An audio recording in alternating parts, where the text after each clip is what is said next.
Starleta se osilila i počela ozbiljno da preti svom sad već bivšem dečku. Učesnica reality programa Elita Maja Marinković nastavlja da iznenađuje svojim postupcima tokom rasprave sa svojim bivšim dečkom Stanislavom Krofakom. Ovog puta ona je ponovo uključila i Stanislavu maloletnu ćerku, koja živi van realitija. Maja je iznela svoje mišljenje kako bi dodatno izazvala Stanislava, sugerišiću da bi bilo bolje da prestane da je provocira, jer bi to moglo izazvati probleme kad izađe iz realitija. Stanislave, ja se kontrolišem i ovo što besnim nije ni nalik onome koliko mogu da budem luda. Samo nastavi da me čačkaš. Ti beše imaš ćerku, nemoj da žališ posle nečega u realitiju.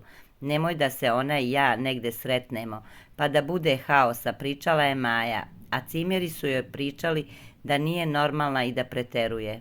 Ništa ja nisam rekla, tako da nema potrebe da me gledate popreko. Rekla sam šta sam imala, a vi sada slobodno tumačite kako vam je volja, govorila je Maja cimerima. Nakon Majine drame, Stanislav joj se samo kratko obratio.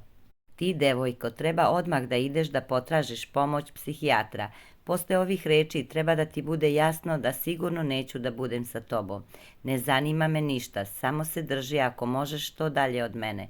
Podsjećamo, iako je ne razgovara sa Mijonom Jovanović, Maja Marinković je sinoć napravila presedan, pa je prišla bivšoj devojci Stanislava Krofaka kako bi saznala nove detalje iz Panderinog života, a Mijona joj je dodatno zagolicala maštu.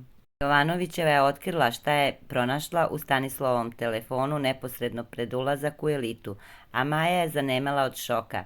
Ta fan grupa, jel si sigurna da je on napravio to sam sebi, upitala je Maja. Da, na njegovom telefonu je uglavnom bio, kazala je Mijona Maji.